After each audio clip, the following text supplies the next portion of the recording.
My daughter was buried last year, but yesterday she logged into my bank app. I never imagined I would live to see such a day. My hands trembled as I held her old photograph, the one taken that golden summer before she left us. The sunlight caught her hair just so, the kind of warmth that made your heart ache with longing every time you looked at it. My neighbors whispered behind closed doors that it was grief, that old age had warped my mind, that perhaps the loneliness had grown too heavy. But I know what I saw. Yesterday, my daughter, long buried in cold earth, somehow logged into my bank app. I am an old woman now, frail yet stubborn. I've lived through wars, floods, nights so dark that even the stars seemed to hide, and personal loss that would have broken many a soul. I have walked through grief, through storms, through despair. Yet nothing could have prepared me for this. My home, once echoing with laughter and the gentle patter of her footsteps, was now silent, a tomb of memories. Every morning I water the garden, tracing the curve of her favorite rose bush, inhaling the scent of damp earth and blossoms. Every evening I sit by the window listening to the whispers of the wind, replaying her laughter in my mind, wondering how the world could feel so alive and yet so hollow. Then it happened. A ping from my phone. A simple, almost innocuous notification. Last login, today. My heart froze. My hands stiffened. I stared at the screen, hoping the words would vanish that I had imagined it. The house was silent. The air felt thick, oppressive. She was supposed to be gone. Buried. My grief, my sorrow, my reality, everything I clung to, was unraveling like fragile paper in water. I whispered to the walls, the garden, the empty chairs, "How is this possible?" And deep inside, beneath the shock and disbelief, a flicker of determination ignited. I would uncover the truth. Whatever it took, I would find out how my daughter, long gone, had reached into my life from beyond the grave. Or if something far darker had been at play. It began innocuously. A small alert, almost laughable in its simplicity. Account access today. My first thought was a technical glitch. Perhaps it was the bank, a minor system error. But as I stared at the screen, my pulse throbbed with an intensity one hadn't felt in decades. Every cell in my body screamed. Something was wrong. I called the bank, my voice trembling.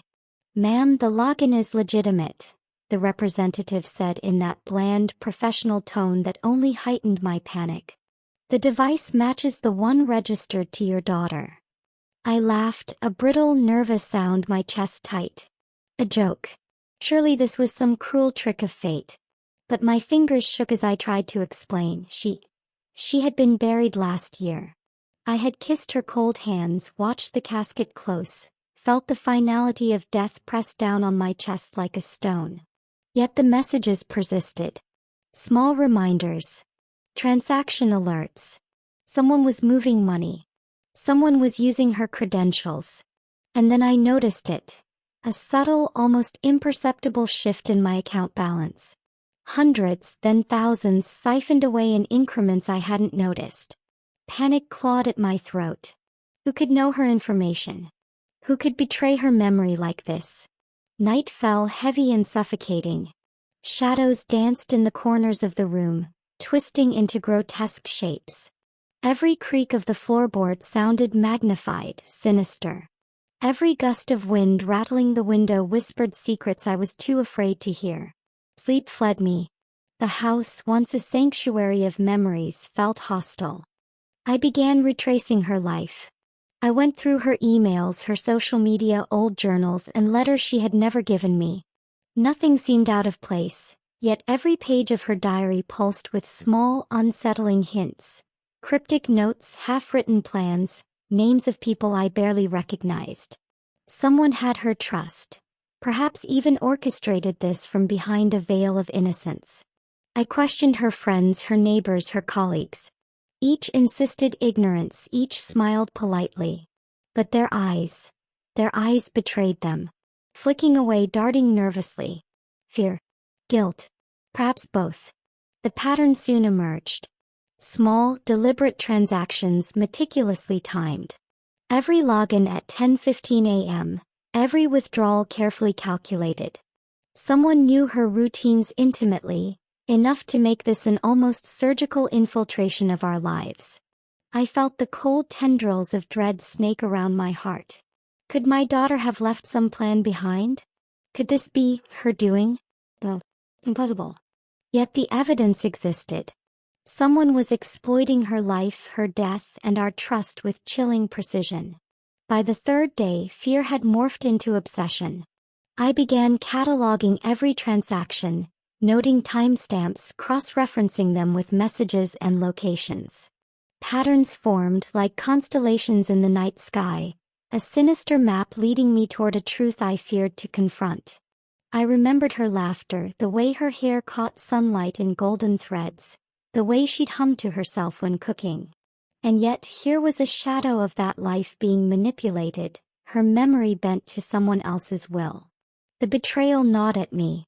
I began seeing shadows where there were none, hearing whispers in the silence.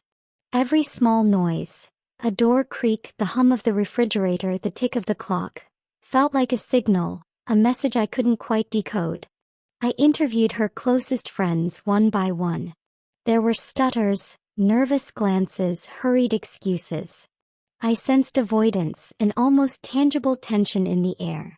Finally, I came across a diary entry she had scribbled in a hidden notebook. Trust is dangerous. Even family can be blind. I traced the transactions further. Each led to an unfamiliar account, controlled by someone methodical, precise. A trail emerged like breadcrumbs through my grief. Every login at 10:15 a.m., every withdrawal calculated down to the minute. Whoever, or whatever, was behind this knew her habits intimately. A creeping suspicion took hold. Perhaps the person I trusted most in my own home had secrets. Perhaps my daughter's death was not as final as I had been told. Or perhaps the true betrayal had yet to reveal itself. I spent nights awake, staring at the shadows in the room, tracing patterns in the wallpaper, listening to the wind, the creaks, the silence. Every sound was amplified, every shadow a threat. My mind, frail yet determined, could not rest until I uncovered the truth. The first confrontation was with my son-in-law, polite, calm, the kind everyone trusted. But I saw it immediately. A flicker in his eyes, a hesitation, a twitch, a subtle indication of fear. "I don't understand, ma'am," he said softly. "I haven't touched her account." I laid everything before him. Notifications, transaction histories, timestamps, discrepancies. His calm facade cracked. He stammered, insisting he had no knowledge. But deep down I felt it, the unspoken tension, the flicker of guilt. Then I turned to her best friend, the one who had visited her most often. "Did you do this?" I demanded, voice trembling but firm. "Are you moving her money?" She shook her head violently, tears streaming, but her hands betrayed her, shaking so badly that I could see her guilt. The weight of betrayal pressed down on me. Someone had used her death as a tool to manipulate her accounts, to control her memory. My heart ached, not just from grief but from anger. The person I trusted, who I thought would protect her legacy, had lied. And then it hit me, a sudden, terrible clarity. This was never about her being alive. It was about someone exploiting grief, exploiting trust. Someone inside our circle, someone close, had infiltrated our lives with meticulous, almost surgical precision. The bank traced the logins to an IP address inside my own home. My home.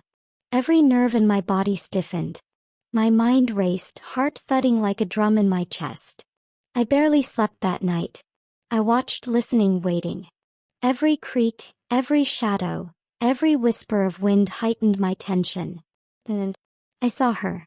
My daughter's younger cousin, quiet, unassuming, sneaking into my study. She moved like a ghost, using the credentials of the one we had buried. Part of me felt anger, betrayal, devastation. Another part, sorrow. She was a child, barely 16, desperate and lost. The money had been siphoned carefully, slowly, not to destroy but to survive. I called the authorities. The girl confessed. But in her eyes I saw fear, desperation, and regret.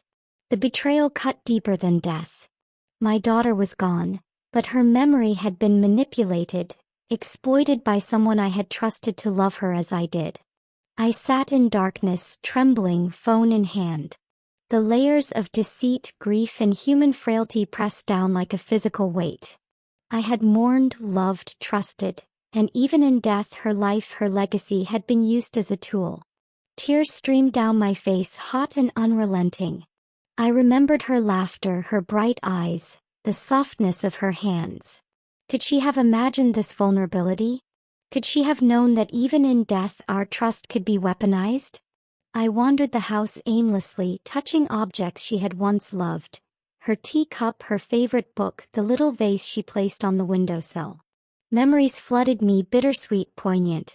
And yet clarity came with the heartbreak. Betrayal, grief, and mystery were woven into life's very fabric. I understood then that I had to rise. Not to punish but to protect. Forgiveness, I realized, was not for them. It was for me. To regain my peace, my dignity, and my connection to her memory. In the days that followed, the young cousin faced justice. She apologized. She cried. And I realized the world had failed her too. I returned to my garden, tending the roses, listening to birds, feeling the wind on my face. Life, fragile and fleeting, continued. I installed stricter security, safeguarded accounts, and shared my story with neighbors. Every morning I whispered to her photograph, "I will protect you always." Grief teaches more than joy ever can. Betrayal cuts, yes, but it sharpens the soul. The house is quiet again, yet I feel her presence, not as threat, but as reminder of what matters. Love, memory, and truth. Even in death, vigilance is devotion. And sometimes the greatest mysteries do not hide in life. They linger in the aftermath of those we love most. Rest well, my daughter. I will carry your story with care.